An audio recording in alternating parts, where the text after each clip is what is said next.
Iran has warned that it will respond if United Nations sanctions are reimposed over its nuclear program.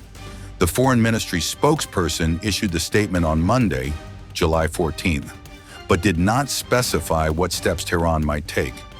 Media reports suggest European powers could trigger the UN's Snapback mechanism, a move that would reimpose sanctions on Iran if no new nuclear deal secures European security interests.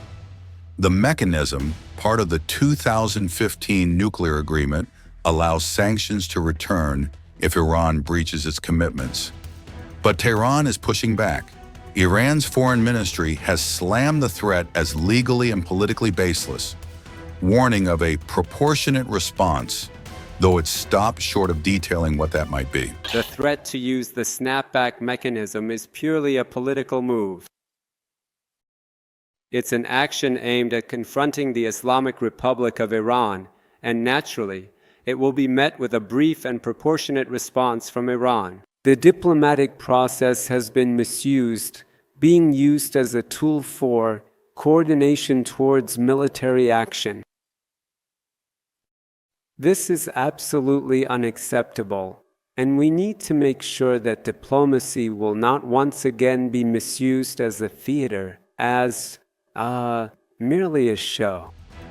The 2015 nuclear deal, the Joint Comprehensive Plan of Action, or JCPOA, allowed Britain, France, Germany, the US, Russia, and China to work with Iran under strict nuclear limits. But if Iran is accused of major non-compliance, the UN Security Council can trigger the so-called snapback mechanism to restore sanctions.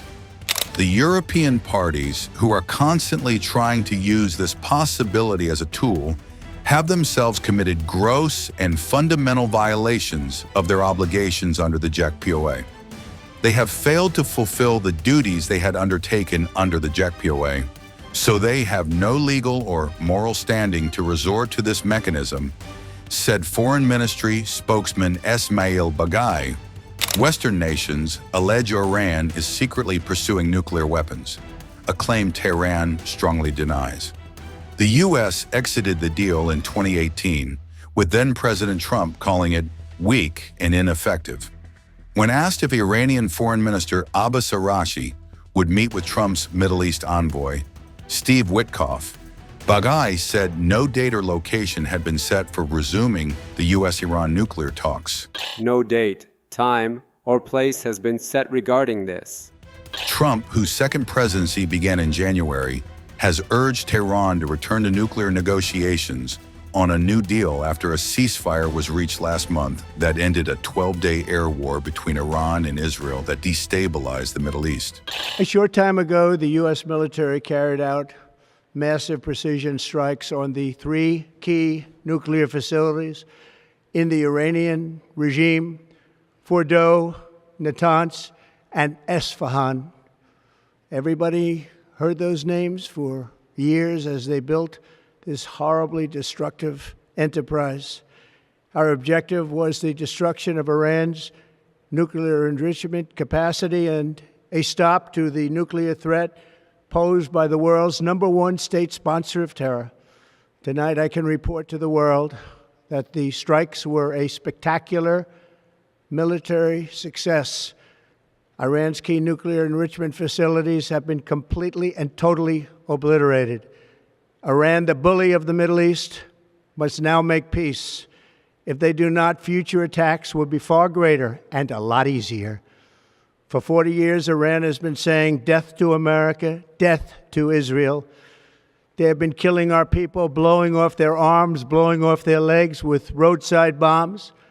That was their specialty. We lost over 1,000 people, and hundreds of thousands throughout the Middle East and around the world have died as a direct result of their hate. In particular, so many were killed by their general, Qasem Soleimani. I decided a long time ago that I would not let this happen. It will not continue. I want to thank and congratulate Prime Minister Bibi Netanyahu. We worked as a team like perhaps no team has ever worked before. And we've gone a long way to erasing this horrible threat to Israel.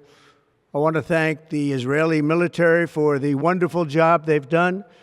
And most importantly, I want to congratulate the great American patriots who flew those magnificent machines tonight, and all of the United States military on an operation the likes of which the world has not seen in many, many decades. Hopefully, we will no longer need their services in this capacity. I hope that's so.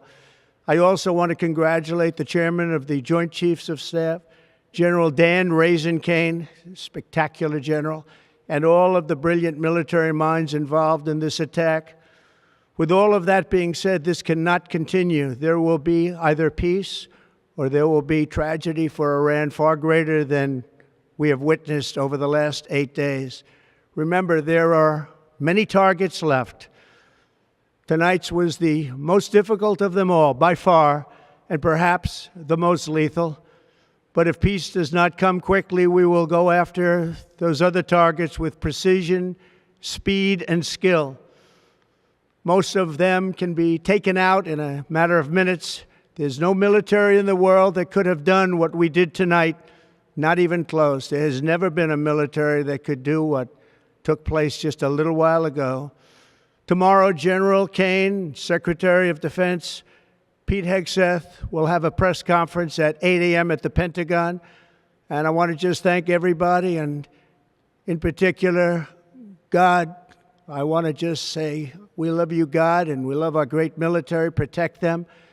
God bless the Middle East. God bless Israel. And God bless America. We have a meeting with Iran on Thursday, so we're going to wait till Thursday. And what's the main impediment to getting a deal? Well, they're just asking for things that you can't do. They don't want to give up what they have to give up. You know what that is. They seek enrichment. We can't have enrichment. We want just the opposite. And so far, they're not there. I hate to say that because the alternative is a very, very dire one, but they're not there. They have given us their thoughts on the deal, and I said, it's just not acceptable. Was the main topic for Prime Minister Netanyahu today when you spoke? I would say, yeah. I don't know what else. I can talk about the weather.